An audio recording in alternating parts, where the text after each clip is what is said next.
Welcome to Mawson Dock. Make yourself comfortable while we finish some preliminary ship checks. My name's Theo Acosta, and I'll be running your Pilots Federation evaluation. Most pilots assigned to me earn their license, so as long as you follow my instructions, you'll be a commander in no time.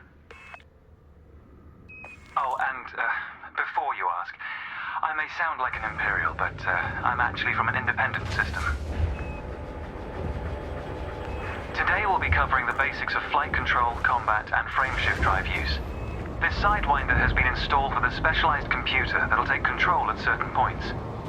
Mostly you'll follow a series of objectives to guide your actions. These are shown in the info panel at the top right of the head-up display. Okay, you're good to go. Select auto launch from the options ahead of you when you're ready. Ship release confirmed. Auto launch sequence underway. The beauty of auto launch is that you can relax and enjoy the view. One of the ways that technology allows us to appreciate the good things in life. Other applicants are departing for their own evaluations, but this isn't a race. Each of the coming stages can be completed at your own pace.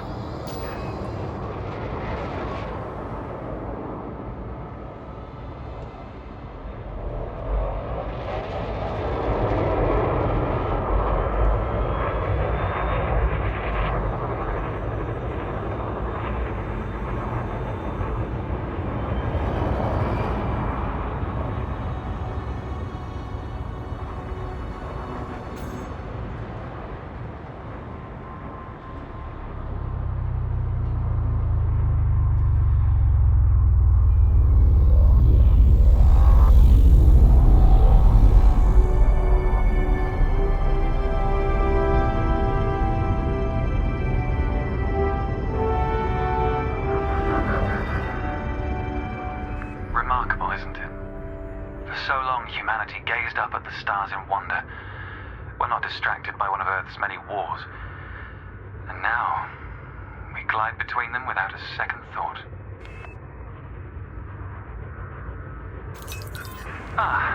Here we are. Your first task is to demonstrate basic ship movements. The ship's trajectory is primarily controlled by pitch, yaw, and roll. Perform each of these now.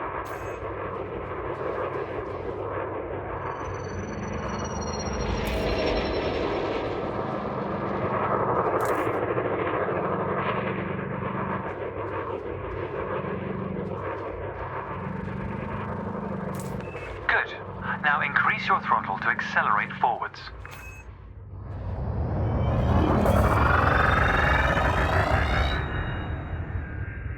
Decrease the throttle to resume a stationary position. Your throttle can also be pulled back from zero to engage reverse thrust.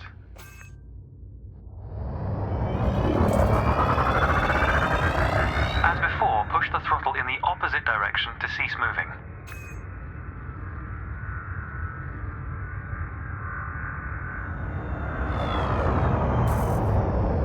Inputs confirmed.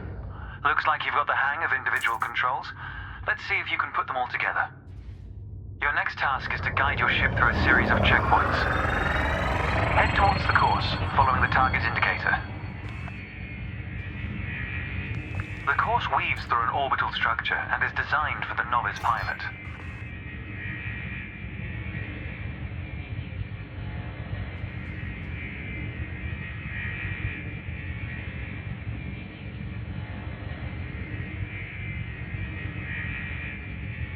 Fly through the center of the first checkpoint. You'll notice that they change color as you fly through them.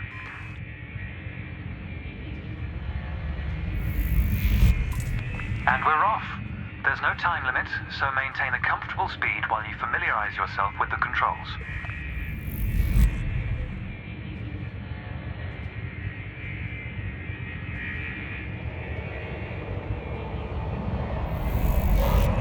Rolling and pitching together is the most efficient way of turning rapidly.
consider the angle and speed of your approach. See the blue marker beside the throttle gauge? This indicates the optimum turning speed.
You're approaching a particularly sharp turn, so I advise slowing down to prevent any mishaps.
Your ship's boost function greatly increases your speed, but use it wisely.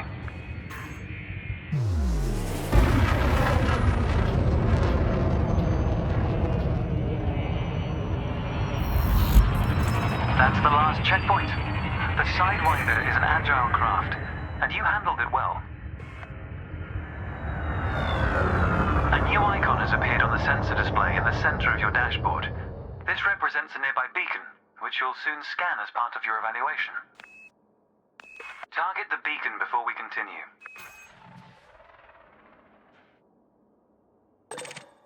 You're going to use your ship's data link scanner to analyze the beacon, but you need to deploy hardpoints first.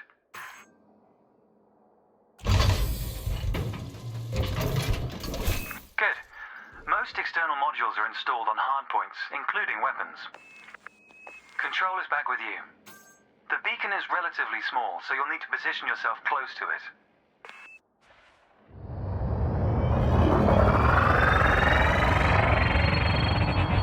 Watch your speed here. We intend to scan the object, not become one with it.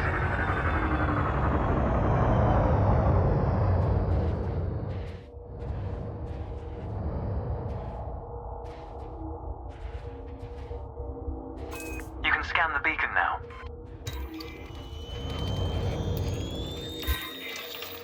Well done.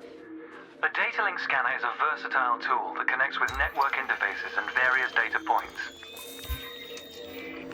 You need to move to another area of this star system to continue your assessment, pilot.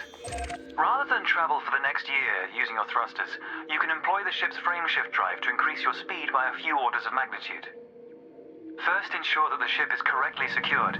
Your landing gear, cargo scoop, and hardpoints must all be retracted. When you're ready, throttle up and engage Super Cruise. Frameshift drive charging. Ready to engage. 4, 3, 2, 1, engage. All readouts look good. You're now accelerating speed of light, measured in C. Supercruise is used to navigate within a star system, allowing you to cover significant distances in minutes. Usually you'll retain control in Supercruise, but on this occasion your ship's computer is following a preset path. This is a good time to familiarize yourself with a couple of the cockpit panels available to you.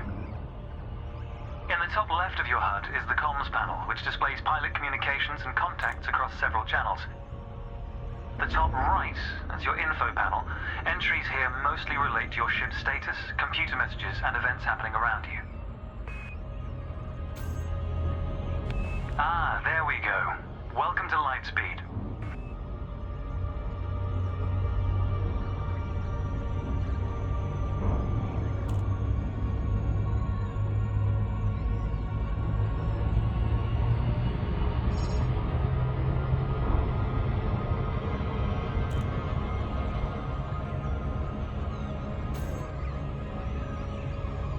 Watch the distance and speed markers on the dashboard. These are used to help you accurately disengage at your destination.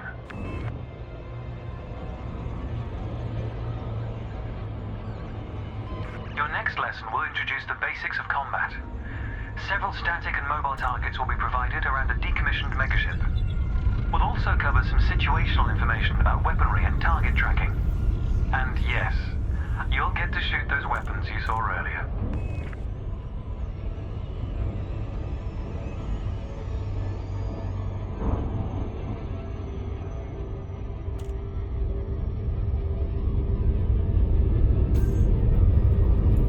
Astronomical bodies have a gravitational effect on the FSD, reducing your ship's speed.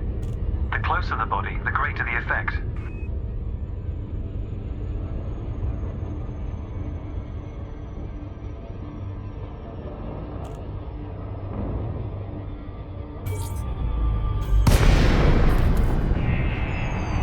The frameshift drive is disengaged. Welcome to the combat zone.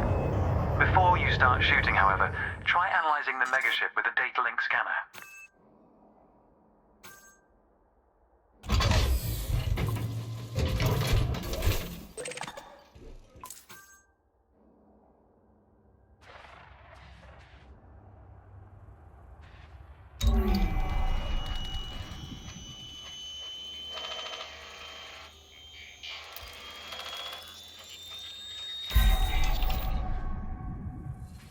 Well done.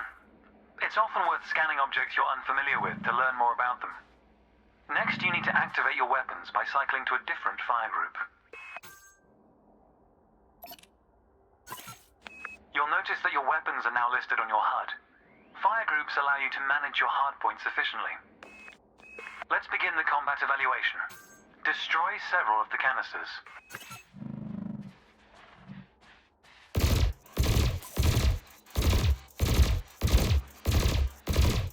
All weapons have an effective range, so you may need to move closer here.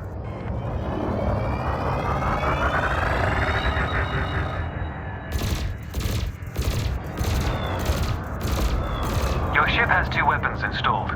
Make sure you use both your primary and secondary triggers. Thrusters are particularly useful for navigating around large structures. Why not give them a try? Your cannon will automatically reload until the ammunition supply runs out. Meanwhile, your laser will fire until the capacitor is depleted, at which point it will need to recharge.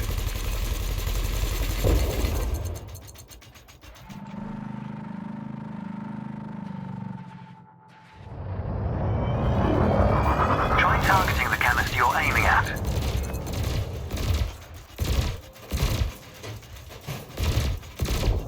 Quota achieved. Let's dial up the challenge a notch, shall we? An unmanned craft has arrived nearby. These drones are used by the Pilots Federation as target practice, and they're quite harmless. To continue, bring the craft into your sights and open fire.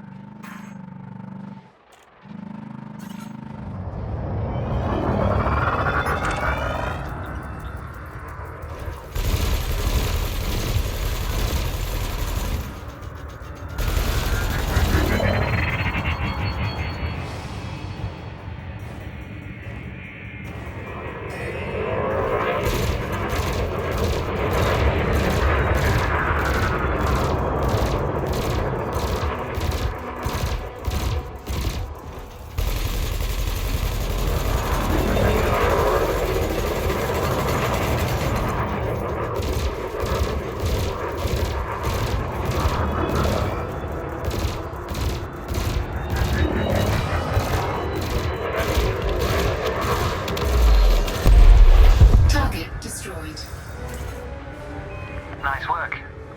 You may have noticed that multi-cannons are effective against unshielded targets. Another craft has arrived. This one is fitted with a shield generator.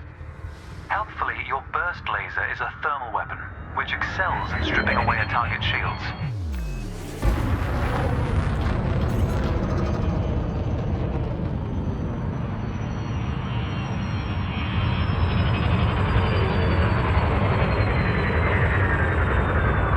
I recommend targeting your opponent during combat. Notice how your reticules move towards your target. Your ship's gimbaled weapons offer a degree of aiming assistance.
Consider me impressed.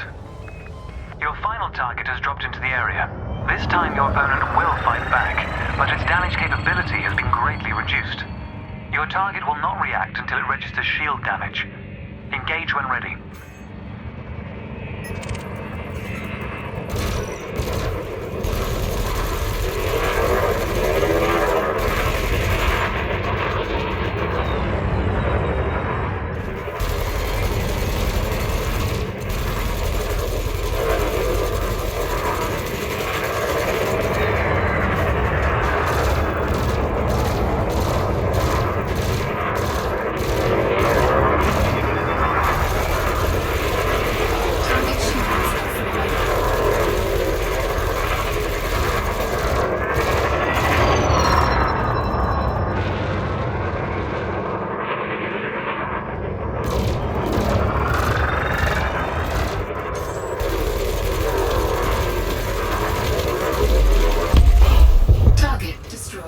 That was the last target.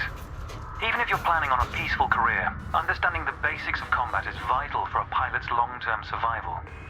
For advanced combat information, you should refer to the pilot's handbook, which we'll cover in more detail soon. The next step of your evaluation involves a hyperspace jump to a neighboring star system. On this occasion, your ship's computer has selected your destination for you. We'll cover selecting destinations manually soon. The mass lock indicator on the bottom right of the dashboard is active. This means a large object is in close proximity, preventing you from engaging the FSD. To resolve this, throttle up to move a safe distance away from the megaship. The mass lock indicator has gone out. When you are ready to travel light years in seconds, engage the FSD. Frameshift drive charging.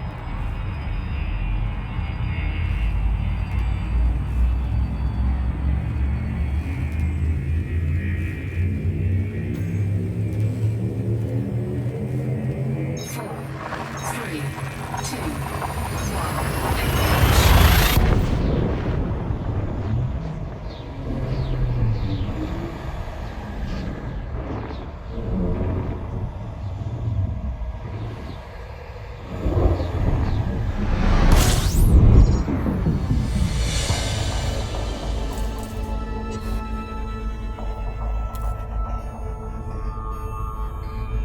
Technology has made the task of leaping between star systems appear trivial. Never let this simplicity distract from the marvel humanity has achieved. Your next stop is Quello Station.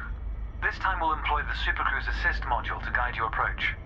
Open the external interface panel to your left and select the Navigation tab. Highlight the starport in the location list and then select Supercruise Assist. It's the second option.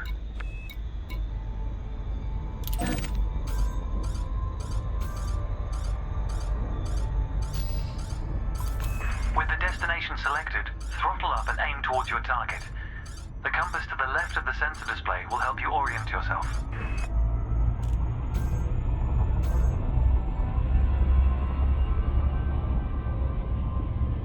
Good. Your ship is now bound for Quello Station.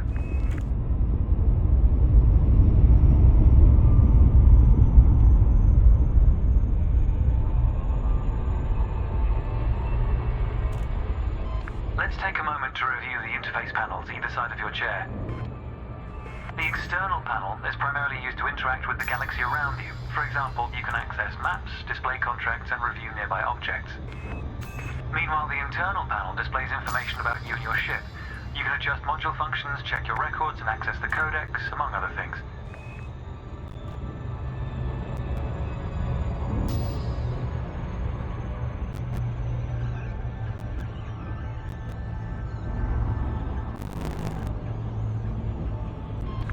Pilots often wonder what their first step into the galaxy should be. The Pilot's Handbook is a great source of help in this regard. It details a variety of professions and how to outfit your ship for them. The handbook also offers advice on various ship functions that aren't covered in this evaluation. You can find the Pilot's Handbook in the Codex, accessible on the home screen via the internal interface panel. The trails moving around you are FSD wakes. Your ship is also emitting one. The position of each correlates with their respective display icons. In a moment, we'll be going through the docking process.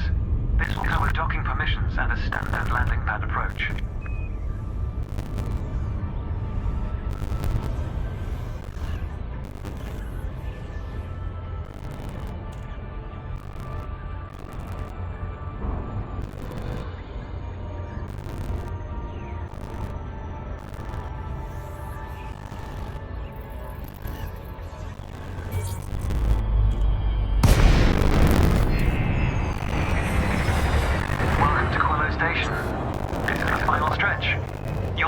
Shortly, but I'd like you to position your ship near the starport's access corridor first. Starports are the backbone of humanity's operations throughout outer space. They provide mission boards, a commodities market, a number of specialized contacts, and various ship facilities. Most pilot business is conducted via the Starport Services interface. I recommend familiarizing yourself with this screen when docked.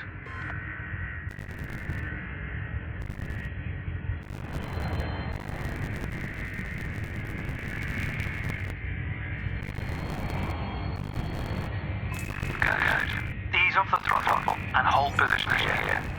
Oh, and try not to block the access corridor.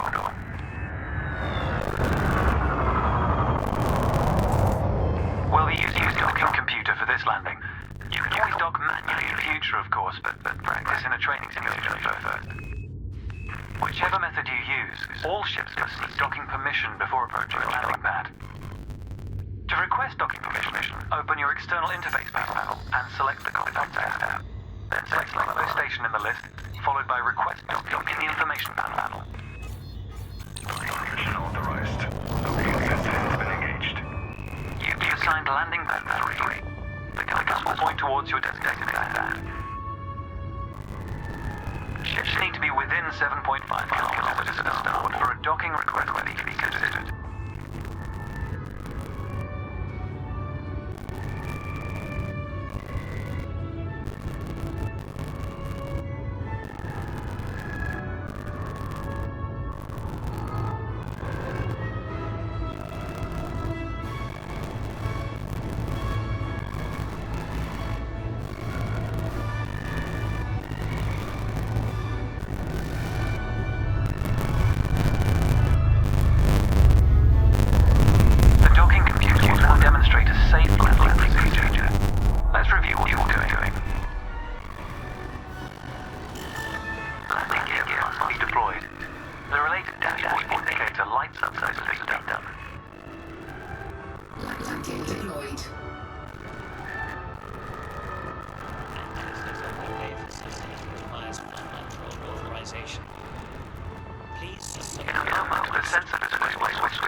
do so is up to you.